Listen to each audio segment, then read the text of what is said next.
خوتي خواتاتي اهلا وسهلا مرحبا بكم يا جماعة الخير مساء الخير عليكم زول الفلاون والسلام عليكم. Les analyses, les informations que nous avons, les commentaires que nous partageons ensemble sur les différents défis géopolitiques auxquels l'Algérie est confrontée, les problèmes de l'Algérie avec les Émirats, avec le Maroc, avec le Mali, le nouveau virage opéré par les Russes, comme on l'a expliqué dans la précédente émission, l'alliance russo-émiratique a été destinée pour réaliser une stratégie de conquête en Afrique de l'Est jusqu'en Afrique subsaharienne, les problèmes de l'Algérie avec plusieurs partenaires européens, l'évolution des foyers de tension qui éclatent dans les frontières, à toutes nos frontières, le nouvel ordre géopolitique mondial qui se dessine démontre que nous savons que l'Algérie a du mal à s'adapter, qu'elle a de moins en moins d'amis, qu'elle a de plus en plus d'ennemis, qu'elle a de plus en plus de difficultés à protéger ses intérêts, qu'elle est bousculée de partout, que ce soit au nord, que ce soit au sud, qu'elle a de plus en plus de conflits avec des voisins,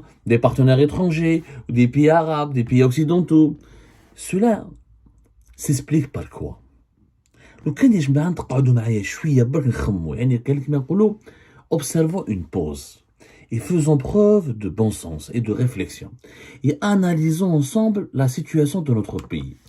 Qu'est-ce qui explique que notre pays est en train de subir autant de problèmes, en plus de ses problèmes socio-économiques, de ses problèmes politiques internes? Qu'est-ce qui explique que l'Algérie se retrouve aussi bousculée, aussi menacée, aussi mise en difficulté sur la scène internationale de 2020-2023? On l'a vu avec beaucoup de crises, beaucoup de conflits avec des pays voisins ou là des pays autres, des pays importants, qu'ils soient arabes ou là européens comme l'Espagne ou là les Émirats. En réalité, ya jma'at al-khair, si on est honnête, on va comprendre peut-être que vous allez être d'accord avec moi à la fin. L'Algérie d'aujourd'hui, l'Algérie s'est retrouvée dans sa situation de pays isolé, menacé, exposé à tous les dangers, encerclé par les foyers de tension et par des alliances de puissance régionale et mondiale qui lui sont hostiles à cause des dérives du système. C'est les dérives du régime algérien qui nous ont menés vers cette situation. Quelles sont les dérives du régime algérien? Il y a 3 dérives. Durant ces 15 ou 20 dernières années, nous sommes en 2024. Nous l'avons en 20 ans en arrière. Non, nous le 10 ans en arrière. Durant ces 10 dernières années, 10 ans, en 2014.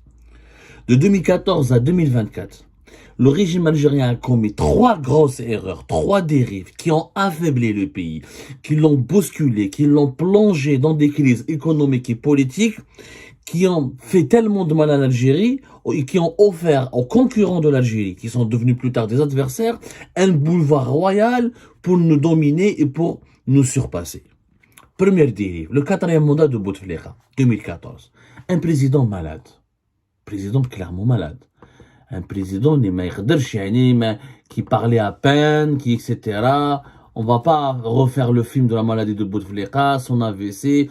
Bouteflika était un président flamboyant, mais à partir de 2013, avec son accident vasculaire cérébral, il a été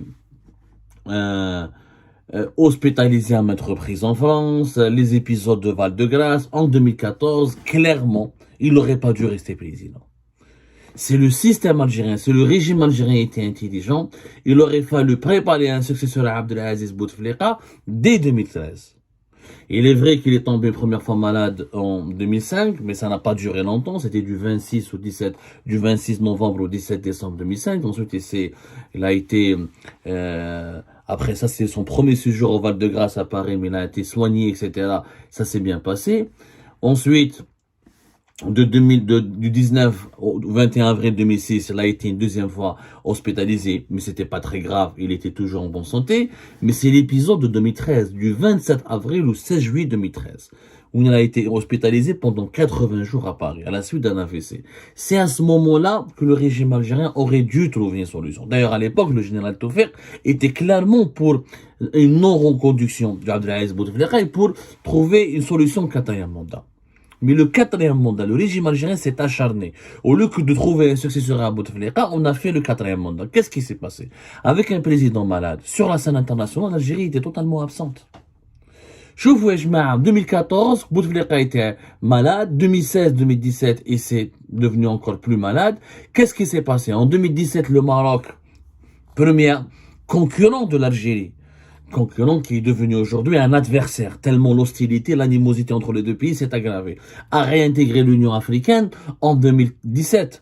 À partir de 2017, en 2016 et 2017, le roi du Maroc faisait une tournée dans les pays africains, la diplomatie marocaine était très active, le roi du Maroc était nettement en bonne santé, plus jeune, a permis à son pays, le Maroc, de revenir au sein de l'Union africaine, alors que l'Union africaine, le Maroc était exclu de l'Union africaine, où il avait un problème avec l'Union africaine depuis début des années 60, à cause du conflit autour du Sahara occidental, où l'Union africaine reconnaissait la légitimité du Sahara occidental en tant que territoire autonome et indépendant du territoire marocain. Mais le Maroc est revenu en force.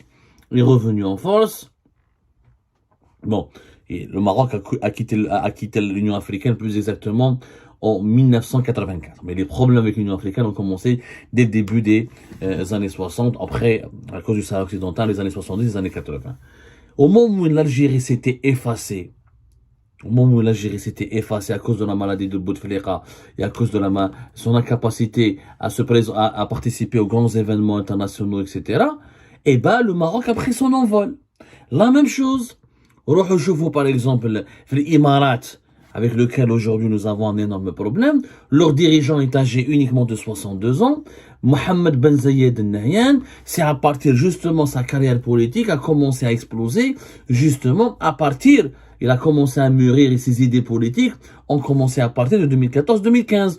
2020-2022, il a explosé. Mais au moment où les pays comme les Émirats, comme l'Arabie Saoudite, comme le Maroc étaient en train de renouveler l'âge de leurs dirigeants, ou un renouvellement générationnel, en train de stabiliser leur pouvoir autour de dirigeants en bonne santé, avec des idées modernes, travailleurs, etc., l'Algérie avait commis l'immense bêtise de laisser Bouteflika au pouvoir en 2014. Et ça a été la première dérive. C'était la première dérive, يا جماعة, باش نتفاهموا مليح. Et donc, la dérive هذه. Après cette première dérive, il y a eu une deuxième dérive. C'était quoi la deuxième dérive? C'est la crise politique de 2019. Jamais le cinquième mandat n'aurait dû être posé. Là encore, le régime algérien a une deuxième opportunité. Je dis bien une deuxième opportunité pour rattraper ce qu'il avait raté en 2014, à savoir régler définitivement le problème de succession de Bouteflika et trouver un bon président qui aurait pu être ou Yahya ou la Mamara ou la d'autres pour amorcer une véritable transition et pour faire redresser le pays sur le plan économique, diplomatique, etc. On a raté cette opportunité. Il y a eu la crise politique de 2019 qui était une crise politique gratuite. Elle était gratuite. Elle est gratuite parce que le problème aurait pu être réglé. L'élément déclencheur, c'est vrai qu'il y avait le peuple algérien était en colère, mauvaise situation économique, pas de justice, beaucoup de corruption, mais l'élément déclencheur c'était là, le cinquième mandat, qui était une connerie absolue, qu'on aurait pu l'éviter facilement en réglant ce problème de succession de Bouteflika. La crise politique de 2019, elle a affaibli le pays. Déjà, le quatrième mandat, elle a affaibli le pays. Nous avons eu le choc pétrolier de 2014. 2014 à 2016, les prix du pétrole ont baissé énormément, de 60 à 65%. On en a déjà parlé. L'Algérie a commencé à baisser, à perdre beaucoup de ses réserves de change. Le fonds de régulation de recettes. Denala, planche à billets 2017. Donc l'économie algérienne a commencé à péricliter. Au moment où le pouvoir présidentiel était en train de péricliter. Parce qu'il n'y avait pas quelqu'un aux commandes qui était jeune, qui était en bonne santé, qui pouvait insuffler une dynamique, qui pouvait avoir un plan de redressement du pays, qui pouvait réformer le pays. On avait un président qui était malade. L'Algérie est un pouvoir présidentiel très fort. Quand le président, le chef, il est malade, le pays, il est malade. Comme le chef, quand il était malade, son frère n'était pas à la hauteur, Saïd Bouteflika. Il y a eu, donc, le pouvoir s'était dilué comme un sirop dans un verre d'eau. Donc, le pouvoir a perdu de son bon sens et de sa rationalité. Et la crise politique de 2019. 2019, on n'a pas tiré les leçons. L'armée s'est emparée du pouvoir. Elle a fait un processus de transition politique. Élection présidentielle fin de décembre 2019 avec les gens du même système qui ont échoué. Parce que qui a participé aux élections de 2019, de décembre 2019? Ce sont les gens du système qui ont participé directement, indirectement au système, et à l'échec du système de Bouteflika. On les a reconduits, on a mis Tebboune président Tebboune tombe malade, il va rester à l'étranger encore plus longtemps que Bouteflika. en 2013, il va rester, on en a déjà parlé. Tebboune avait battu le record de Bouteflika, elle avait dépassé les 80 jours de maladie. Donc, le pays s'est encore affaibli. Le pays, ensuite, a sombré dans une crise économique assez grave à cause de la pandémie de la Covid-19. Voilà, plus de 5 semaines d'absence. Il avait dépassé en tout cas le record de Bouteflika. Je sais qu'on avait calculé, à l'époque, largement le record qui a été détenu par Bouteflika a été totalement battu par l'absence de Tebboune qui était absent, rappelez-vous, de fin septembre 2020 jusqu'à février 2021. C'est quand même extraordinaire. La troisième erreur qui risque de se produire, qui ne s'est pas encore produite et qui va aggraver le déclin du pays, c'est les élections présidentielles de 2022. S'il n'y a pas de changement majeur, s'il n'y a pas, si on ne permet pas l'arrivée au pouvoir d'un courant réformateur et réformiste qui va changer radicalement la manière de gouverner le pays, la manière de diriger son économie, la manière de diriger ses relations internationales, l'Algérie ne va pas se redresser. Et pendant ce temps-là, pendant cette dernière décennie, l'économie algérienne a la périclité, le secteur privé a été bousculé, explosion de la crise politique en 2019, emprisonnement de tous nos hommes d'affaires. L'Algérie était déjà avant le début de la pandémie de la Covid-19 en 2020. En 2019, l'Algérie était en train de casser son tissu économique. On a politisé la justice, on a cassé des groupes privés qui employaient des milliers de personnes, on a mal géré la lutte contre la corruption, on a instrumentalisé politiquement la lutte contre la corruption. 2020, le pays était déjà affaibli, divisé. La pandémie de la Covid-19 nous a encore bousillé, bousculé. On en a exporté pratiquement avec des exportations de moins de 30 milliards de dollars de pétrole et de gaz. 2021, la reprise était encore plus difficile. La pandémie avait fait des milliers de morts et l'Algérie ne s'était pas remise facilement. 2022, la guerre en Ukraine et une lueur d'espoir avec une remontée des prix du pétrole et du gaz. Mais le système algérien, à travers le système Tebboune, n'était pas outillé, n'avait pas les compétences nécessaires, ni les plans d'action, ni la vision, ni les notions qui pouvaient permettre à l'Algérie de se redresser et de profiter de cette conjoncture internationale inédite pour s'enrichir et se relancer définitivement. En 2023, l'Algérie s'est retrouvée dans une situation de telle faiblesse qu'elle est devenue une proie facile pour ses adversaires. Elle est devenue une proie facile. Pendant ce temps-là, les Émirats sont devenus puissants. L'Arabie Saoudite il y a eu un renouvellement générationnel avec un BS. Les Émirats, un renouvellement générationnel avec un BZ. Les Émirats et l'Arabie Saoudite ont renforcé leur puissance économique à travers des réformes et une mode de gestion très intelligent, très pragmatique de leur économie.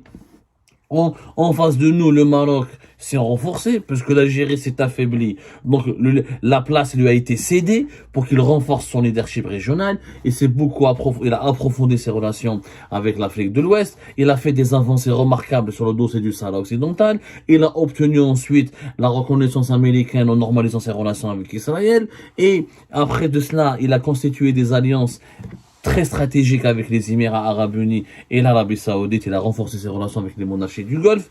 Donc, au moment où nous étions en crise, avec un système malade, des dirigeants malades, incapables de réformer, incapables d'unifier le front interne, les autres pays qui étaient nos concurrents se sont nettement renforcés, se sont même développés, affichent des ambitions régionales hyper impressionnantes. Dubaï, elle fait l'exposition universelle, le Maroc candidat pour la Coupe du Monde 2030, l'Arabie Saoudite qui a changé totalement de modèle économique, elle s'est ouvert au tourisme, elle a annulé le wahhabisme, etc. L'Égypte avec Sisi qui relance des grands projets, même si ça marche pas comme aux Émirats, en Arabie Saoudite, l'Égypte quand même, qui a retrouvé un petit peu son dynamisme et son influence continentale. D'autres puissances régionales se sont invitées dans notre région, qui est la Turquie, la Russie qui a bousculé la France, qui a éjecté la France petit à petit de l'Afrique du Nord et du Sahel pour devenir le nouveau gendarme du Sahel notamment, l'implication de la Russie en Libye. pendant tous ces événements, où le monde était en train de changer sous nos yeux, notre pays, malheureusement, il était en train de décliner.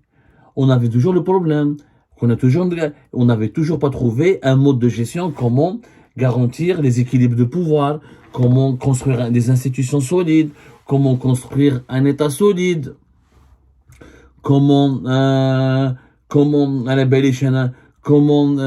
faire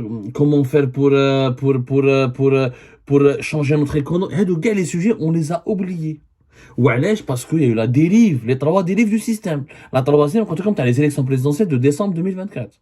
Si là, on ne permet pas, si on n'organise pas de véritables élections, avec une véritable transparence, avec une compétition, avec une concurrence entre les programmes, avec l'opportunité que des candidats sérieux possibles puissent arriver, et puissent décrocher ou arriver à la tête pour conquérir le pouvoir, on va prolonger le statu quo actuel, c'est-à-dire un pays qui est mal géré, qui fonctionne très très mal, qui ne se réforme pas, qui ne rattrape pas son retard technologique économique et qui est de plus en plus entouré par des ennemis, des adversaires qui font des alliances entre eux parce que ces adversaires ont le même rythme de développement similaire où ils se retrouvent autour des mêmes valeurs, pendant que nous, on est de plus en plus menacés, de plus en plus isolés. Et très peu de puissances s'intéressent à nous, si ce n'est pour leurs intérêts. En tout cas, ils font pas de grandes alliances avec nous. Maintenant, je vois la Chine qui investit comme auparavant, la Russie qui s'est détournée de l'Algérie, qui s'intéresse plus aux Émirats, à l'Arabie Saoudite, à l'Égypte et d'autres pays.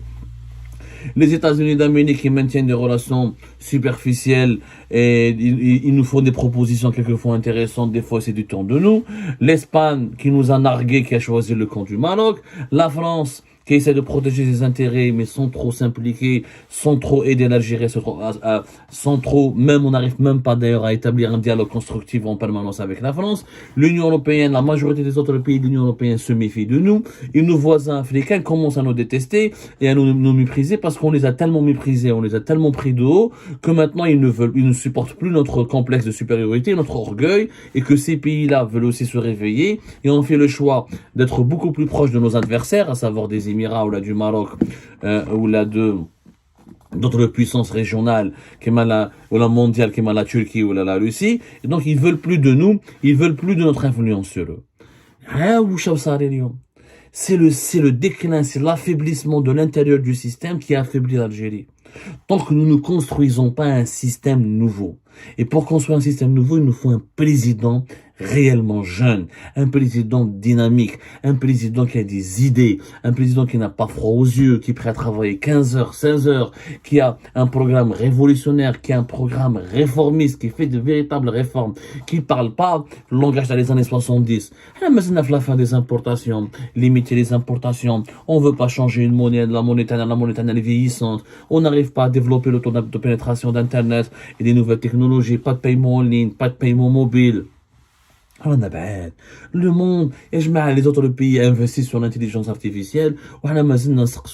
Comment distribuer les légumes secs, comment distribuer les produits alimentaires, les produits agricoles. On est très très loin. On est très très loin de la marche de développement qui s'opère sous nos yeux dans les restes des pays du monde. Et ce retard-là, nous allons le payer très très cher. Donc, si aujourd'hui nous avons beaucoup d'ennemis et que nous sommes tellement isolés, que nous sommes tellement menacés, c'est à cause de ces trois dérives que je vous ai citées, que je vous ai identifiées. Donc, ces dérives-là ne sont pas corrigées, ces dérives du système, l'Algérie ne se portera jamais mieux, malheureusement.